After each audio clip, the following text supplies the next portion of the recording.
룻기 1장. 사사시대에 그 땅에 기근이 든 일이 있었다. 그때 유다 베들레헴 태생의 한 남자가 모압 지방으로 가서 임시로 살려고 아내와 두 아들을 데리고 길을 떠났다. 그 남자의 이름은 엘리멜렉이고 아내 이름은 나오미이며 두 아들의 이름은 말론과 기럧이다. 그들은 유다 베들레헴 태생으로서 에브랏 가문 사람인데 모압 지방으로 건너가 거기에서 살았다. 그러다가 나오미의 남편 엘리멜렉이 죽고 나오미와 두 아들만 남았다. 두 아들은 다 모압 여자를 아내로 맞이했는데 한 여자의 이름은 룻이고 또 한 여자의 이름은 오르바였다. 그들은 거기서 10년쯤 살았다. 그러다가 아들 말론과 기럧이 죽으니 나오미는 남편에 이어 두 아들마저 잃고 홀로 남았다. 모압 지방에서 사는 동안에 나오미는 주님께서 백성을 돌보셔서 고향에 풍년이 들게 하셨다는 말을 듣고 두 며느리와 함께 모압 지방을 떠날 채비를 차렸다. 나오미가 살던 곳을 떠날 때 두 며느리도 함께 떠났다. 그들은 유다 땅으로 돌아가려고 길을 나섰다. 길을 가다가 나오미가 두 며느리에게 말했다. 너희는 제각기 친정으로 돌아가거라. 너희가 죽은 너희의 남편들과 나를 한결같이 사랑하여 주었으니 주님께서도 너희에게 그렇게 해주시기를 빈다. 너희가 각각 새 남편을 만나 행복한 가정을 이루도록 주님께서 돌보아 주시기를 바란다. 나오미가 작별하려고 그들에게 입을 맞추니 며느리들이 큰 소리로 울면서 말했다. 아닙니다. 우리도 어머님과 함께 어머님의 결례에게로 돌아가겠습니다. 그러나 나오미는 말렸다. 돌아가다오 내 딸들아. 어찌하여 나와 함께 가려고 하느냐. 아직 내 뱃속에 아들들이 들어있어서 그것들이 너희 남편이라도 될 수 있다는 말이냐. 돌아가다오 내 딸들아. 제발 돌아가거라. 재혼을 하기에는 내가 너무 늙었다. 설령 나에게 어떤 희망이 있다거나 오늘 밤 내가 남편을 맞아들여 아들들을 낳게 된다거나 하더라도 너희가 그것들이 클 때까지 기다릴 셈이냐. 그때까지 재혼도 하지 않고 홀로들 지내겠다는 말이냐. 아서라 내 딸들아. 너희들 처지를 생각하니 내 마음이 너무나 괴롭구나. 주님께서 손으로 나를 치신 것이 분명하다. 그들은 다시 한번 큰 소리로 울었다. 마침내 오르바는 시어머니에게 입맞추면서 작별 인사를 드리고 떠났다. 그러나 룻은 오히려 시어머니 곁에 더 달라붙었다. 그러자 나오미가 다시 타일렀다. 보아라 내 동서는 저의 결례와 신에게로 돌아갔다. 너도 내 동서의 뒤를 따라 돌아가거라. 그러자 룻이 대답했다. 나더러 어머님 곁을 떠나라거나 어머님을 뒤따르지 말고 돌아가라고는 강요하지 마십시오. 어머님이 가시는 곳에 나도 가고 어머님이 머무르시는 곳에 나도 머무르겠습니다. 어머님의 결례가 내 결례이고 어머님의 하나님이 내 하나님입니다. 어머님이 숨을 거두시는 곳에서 나도 죽고 그곳에 나도 묻히겠습니다. 죽음이 어머님과 나를 떼어놓기 전에 내가 어머님을 떠난다면 주님께서 나에게 벌을 내리시고 또 더 내리신다 해도 달게 받겠습니다. 나오미는 룻이 자기와 함께 가기로 굳게 마음먹은 것을 보고 더 이상 말리지 않았다. 그 두 사람은 길을 떠나서 베들레헴에 이르렀다. 그들이 베들레헴에 이르니 온 마을이 떠들썩했다. 아낙네들이 이게 정말 나오미인가 하고 말했다. 나오미가 그들에게 대답했다. 나를 나오미라고 부르지들 마십시오. 전능하신 분께서 나를 몹시도 괴롭게 하셨으니 이제는 나를 마라라고 부르십시오. 나는 가득 찬 채로 이곳을 떠났습니다. 그러나 주님께서는 나를 텅 비어서 돌아오게 하셨습니다. 주님께서 나를 치시고 전능하신 분께서 나를 불쌍하게 하셨는데 이제 나를 나오미라고 부를 까닭이 어디에 있겠습니까? 이렇게 하여 나오미는 모압 여인인 며느리 룻과 함께 모압 지방에서 돌아왔다. 그들이 베들레헴에 이르렀을 때는 보리를 거두기 시작할 무렵이었다. 룻기 2장. 나오미에게는 남편 쪽으로 친족의 한 사람이 있었다. 그는 엘리멜렉과 집안간으로서 재력이 있는 사람이었다. 그의 이름은 보아스이다. 어느 날 모압 여인 룻이 나오미에게 말했다. 밭에 나가볼까 합니다. 혹시 나에게 잘 대해주는 사람을 만나면 그를 따라다니면서 떨어진 이삭을 주울까 합니다. 나오미가 룻에게 대답했다. 그래 나가보아라. 그리하여 룻은 밭으로 나가서 곡식 거두는 일꾼들을 따라다니며 이삭을 주었다. 그가 간 곳은 우연히도 엘리멜렉과 집안간인 보아스의 밭이었다. 그때 마침 보아스가 베들레헴 성읍에서 왔다. 그는 주님께서 자네들과 함께 하시기를 비내하면서 곡식을 거두고 있는 일꾼들을 격려했다. 그들도 보아스에게 주님께서 주인 어른께 복을 베푸시기 바랍니다 하고 인사했다. 보아스가 일꾼들을 감독하는 젊은이에게 물었다. 저 젊은 여인은 네 집 아낙인가? 일꾼들을 감독하는 젊은이가 대답했다. 저 젊은 여인은 나오미와 함께 모압 지방에서 돌아온 모압 사람입니다. 일꾼들의 뒤를 따라다니면서 곡식단 사이에서 떨어진 이삭을 줍도록 허락해달라고 하더니 아침부터 와서 지금까지 저렇게 서 있습니다. 아까 여기 밭집에서 잠깐 쉬었을 뿐입니다. 보아스가 룻에게 말했다. 여보시오 세덱, 내가 하는 말을 잘 들으시오. 이삭을 주우려고 다른 밭으로 가지 마시오. 여기를 떠나지 말고 우리 밭에서 일하는 여자들을 바싹 따라다니도록 하시오. 우리 일꾼들이 곡식을 거두는 밭에서 눈길을 돌리지 말고 여자들의 뒤를 따라다니면서 이삭을 줍도록 하시오. 젊은 남자 일꾼들에게는 덱을 건드리지 말라고 단단히 일러두겠소. 목이 마르거든 주저하지 말고 물단지에 가서 젊은 남자 일꾼들이 길어다가 둔 물을 마시도록 하시오. 그러자 룻은 엎드려 이마를 땅에 대고 절을 하면서 보아스에게 말했다. 저는 한낱 이방 여자일 뿐인데 어찌하여 저 같은 것을 이렇게까지 잘 보살피시고 생각해 주십니까? 보아스가 룻에게 대답했다. 남편을 잃은 뒤에 덱이 시어머니에게 어떻게 하였는지를 자세히 들어서 다 알고 있소. 덱은 친정 아버지와 어머니를 떠나고 태어난 땅을 떠나서 엊그제까지만 해도 알지 못하던 다른 백성에게로 오지 않았소. 덱이 한 일은 주님께서 갚아주실 것이요. 이제 덱이 주 이스라엘의 하나님의 날개 밑으로 보호를 받으러 왔으니 그분께서 덱에게 넉넉히 갚아주실 것이요. 룻이 대답했다. 어른께서 이토록 잘 보살펴 주시니 몸둘 바를 모르겠습니다. 어른께서 거느리고 계신 여종들 축에도 끼지 못할 이 종을 이처럼 위로해 주시니 보잘것없는 이 몸이 큰 용기를 얻습니다. 먹을 때가 되어서 보아스가 그에게 말했다. 이리로 오시오. 음식을 듭시다. 빵 조각을 초에 찍어서 드시오. 룻이 일꾼들 옆에 앉으니 보아스는 그 여인에게 볶은 곡식을 내주었다. 볶은 곡식은 룻이 배불리 먹고도 남았다. 룻이 이삭을 주우러 가려고 일어서자 보아스가 젊은 남자 일꾼들에게 일렀다. 저 여인이 이삭을 주울 때에는 곡식단 사이에서도 줍도록 하게. 자네들은 저 여인을 괴롭히지 말게. 그를 나무라지 말고 오히려 단에서 조금씩 이삭을 뽑아 흘려서 그 여인이 줍도록 해주게. 룻은 저녁 때까지 밭에서 이삭을 주었다. 주운 이삭을 떠니 보리가 한 에바쯤 되었다. 룻은 그것을 가지고 성읍으로 돌아갔다. 룻은 주워온 곡식을 시어머니에게 내보였다. 배불리 먹고 남은 볶은 곡식도 꺼내서 드렸다. 시어머니가 그에게 물었다. 오늘 어디서 이삭을 주었느냐? 어디서 일을 했느냐? 너를 이처럼 생각해준 사람에게 하나님이 복을 베푸시길 바란다. 그러자 룻은 시어머니에게 자기가 누구네 밭에서 일했는지를 말했다.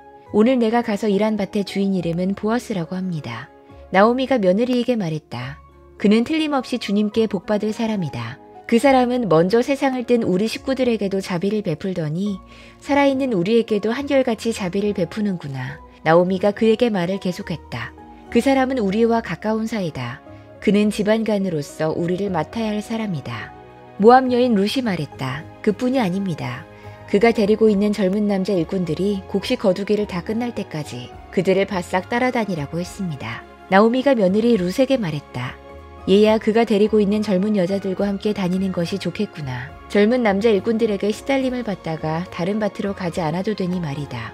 그리하여 룻은 보리 거두기뿐만 아니라 밀 거두기가 끝날 때까지도 보아스 집안의 젊은 여자들을 바싹 따라다니면서 이삭을 주었다. 그러면서 룻은 시어머니를 모시고 살았다. 룻기 3장. 시어머니 나오미가 룻에게 말했다. 얘야 내가 행복하게 살만한 안락한 가정을 내가 찾아봐야겠다. 생각해보렴. 우리의 친족 가운데 보아스라는 사람이 있지 아니하냐. 내가 요즘 그 집 여자들과 함께 일하고 있다. 잘 들어보아라. 오늘 밤에 그가 타작마당에서 보리를 까부를 것이다. 너는 목욕을 하고 향수를 바르고 고운 옷으로 몸을 단장하고서 타작마당으로 내려가거라. 그 사람이 먹고 마시기를 마칠 때까지 너는 그가 눈치채지 못하도록 조심해야 한다. 그가 잠자리에 들 때 너는 그가 눕는 자리를 잘 보아두었다가 다가가서 그의 발치를 들치고 누워라. 그러면 그가 너의 할 일을 일러줄 것이다. 룻이 시어머니에게 대답했다. 어머님께서 일러주신 대로 다 하겠습니다. 그는 타작마당으로 내려가서 시어머니가 시킨 대로 다 했다. 보아스는 실컷 먹고 마시고 나서 흡족한 마음으로 낫가리 곁으로 가서 누웠다. 룻이 살그머니 다가가서 보아스의 발치를 들치고 누웠다. 한밤중에 되었을 때 보아스는 으시시 떨면서 돌아 눕다가 웬 여인이 자기 발치기에 누워있는 것을 보고 깜짝 놀라면서 누구요? 하고 물었다. 룻이 대답했다. 어른의 종 룻입니다. 어른의 품에 이 종을 안아주십시오. 어른이야말로 집안 어른으로서 저를 맡아야 할 분이십니다. 보아스가 룻에게 말했다. 이봐요 룻. 그대는 주님께 복받을 여인이요. 가난하든 부유하든 젊은 남자를 따라 감직한데 그렇게 하지 않으니 지금 그대가 보여준 갸륵한 마음씨는 이제까지 보여준 것보다 더욱더 값진 것이요. 이제부터는 걱정하지 마시오, 룻. 그대가 바라는 것이라면 무엇이든지 다 들어주겠소. 그대가 정숙한 여인이라는 것은 온 마을 사람들이 다 알고 있어.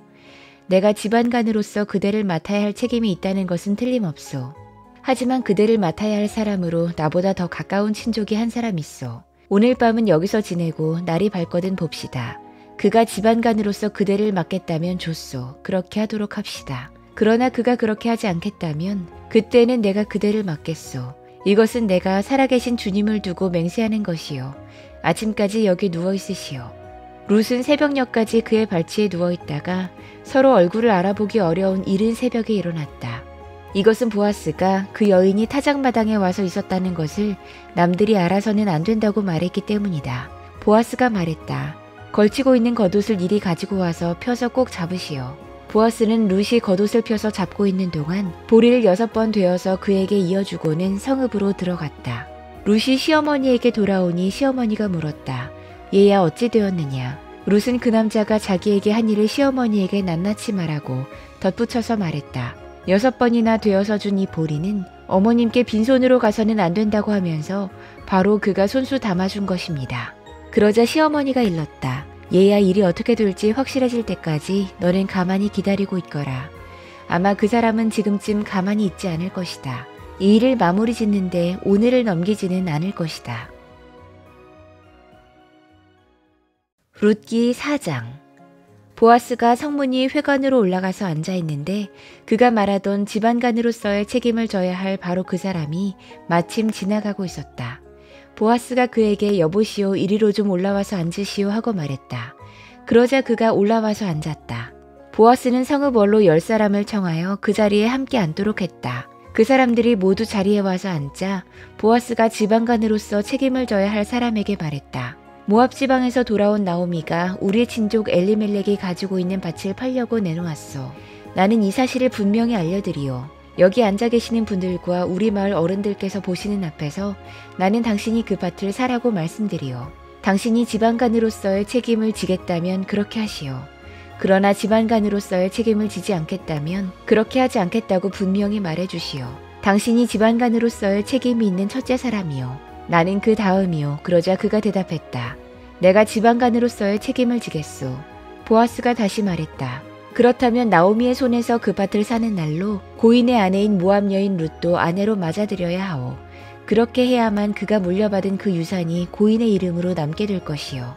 그러자 집안간으로서의 책임이 있는 그 사람이 말했다. 그런 조건이라면 나는 집안간으로서의 책임을 질 수 없소. 잘못하다가는 내 재산만 축나겠소. 나는 그 책임을 질 수 없으니 당신이 내가 져야 할 집안간으로서의 책임을 지시오.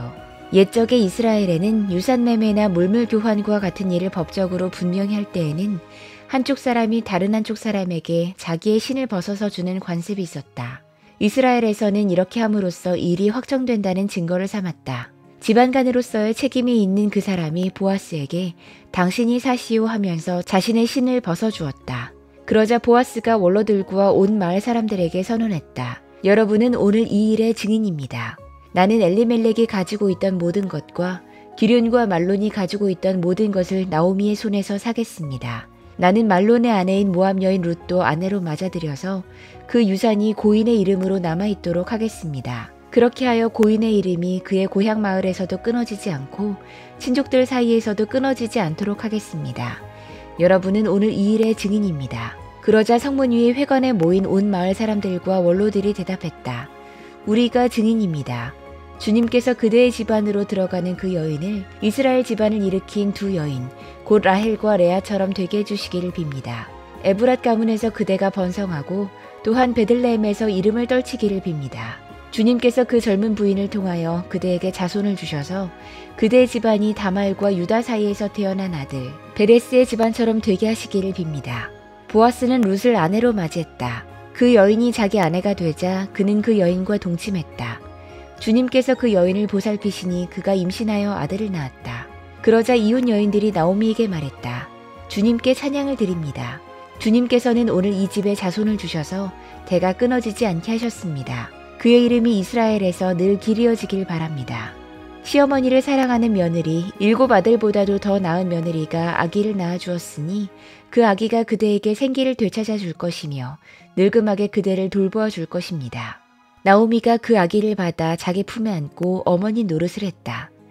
이웃 여인들이 그 아기에게 이름을 지어주면서 나오미가 아들을 보았다 하고 환호했다.